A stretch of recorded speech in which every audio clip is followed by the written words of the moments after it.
All right, Sal, man, just growing up in the Boston area, man, three-sport athlete, man. But let's start off, man. Who are some of your favorite baseball players, favorite athletes?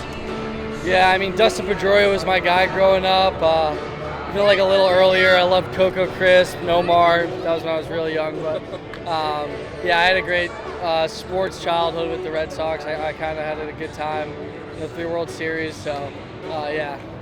All right. Well, I need you to give me the Sal Frelick scouting report in all 3 sports. What type of hockey guy were you? We kind of know what kind of baseball guy you were now, but and what type of football guy were you as well? Yeah, football was probably my best sport in high school. I was a quarterback, but we ran spread offense, so I was basically just ran the ball, kind of scrambled around. So I just used my speed and stuff. And then hockey, I wasn't the most skilled. I always tell people I was kind of a goon, just like dump and chase and try to go bang a body and get off the ice as quick as I could. But I loved playing hockey. Played all the way through high school, and some of my favorite sports memories are on the ice. How close were those pursuits? When did you know it was baseball? Not until I got to college, honestly. I stopped playing club hockey my sophomore year of high school and just did high school hockey just because I was playing football. So that's kind of when I was like, I know it's not going to be hockey. And then, yeah, not until I got to college really did I think it was baseball. I committed to Boston College for football and baseball originally, and then ended up just playing baseball. So I think that's kind of when I made my decision. And Boston College, when people think of Boston College, they might think football first, actually. But just what does it mean to represent BC in the show and just be one of their representatives? Yeah, absolutely. Like you said, football's big, hockey's big. Not baseball it's not their biggest sport, but it's awesome being able to kind of wear that logo on my shoulder every time I take the field, and was able to graduate, get my degree, and a lot of my friends that I went to school with and played with are playing in the minors still. Some are in the show, so there's a good representation of BC baseball from when I was there. I love it, and I got to ask you about your club, man. Just let's start off with Jacob, man. Just seeing him come up and throwing, I guess it was 96, 97 mile sliders and 102 mile fastballs.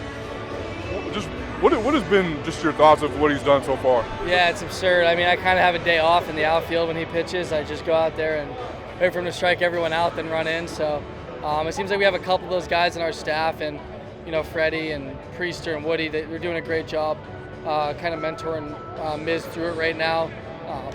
But yeah, I mean, he's unbelievable. Every time he takes him out, he does something that you're turning your head about.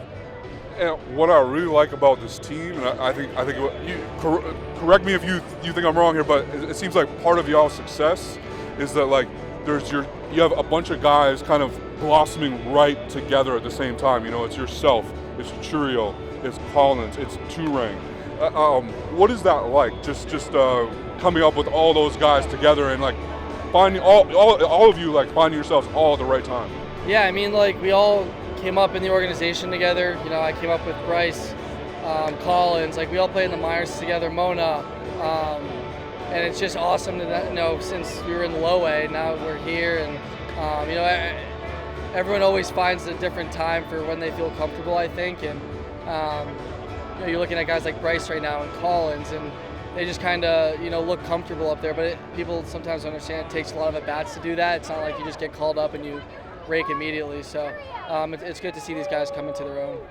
And what can you tell me about just Brandon Woodruff and his comeback, and just, man, it's impressive, right? Yeah, it's unbelievable. I mean, Woody's just one of my favorite teammates of all time, and that's been without him playing. Since I've been called up, it was right around the time he got hurt, so the majority of the time I've been his teammate, he's just been on the bench, and to have that impact as he's had without playing just speaks to his character and what type of leader he is. And then now you mix that in with him coming out, every 5 days and throwing a gem for us. He's just so paramount in this team's success, and whether he's pitching or not. So. And also this bullpen, it's Josh Hader leaves, Devin Williams leaves, and it feels like Trevor McGill and Abner Uribe just fill those roles just incredibly well. Yeah, I mean the bullpen's awesome. And every time we take the field, I feel like we got to score 1 or 2 runs, and then anyone who runs out is going to shut the door for us. So to have that feeling as an offense can kind of really relieve tension from the bats 1 through 9. So that's just kind of how it clicks in all cylinders. And last one for you, I got to ask you, dude, just Murph, man. What has it been like to play for him? And you know, it's impressive to just see y'all just not quit and just. Yeah. No, I mean, it's unbelievable. Like, I'm so blessed to have been drafted to an organization like this and to be able to play for Murph. Like, I take it for granted because, you know, this is the only team I've ever played for, and we get guys from other teams around the league, free agents, whatever, and they come and like, wow, man, this is a really fun team to play for. Like, Murph's so fun. And I'm like, you know, you kind of just take it for granted sometimes because it's all I know. So having him here is like, it's really unbelievable. And the front office just getting the guys that, you know, play Murph ball. You know, that's kind of what this team is about. So it's been fun. Sal, man, appreciate you taking a moment, man. man, taking us down memory lane, talking some Brewers, man. I really appreciate it.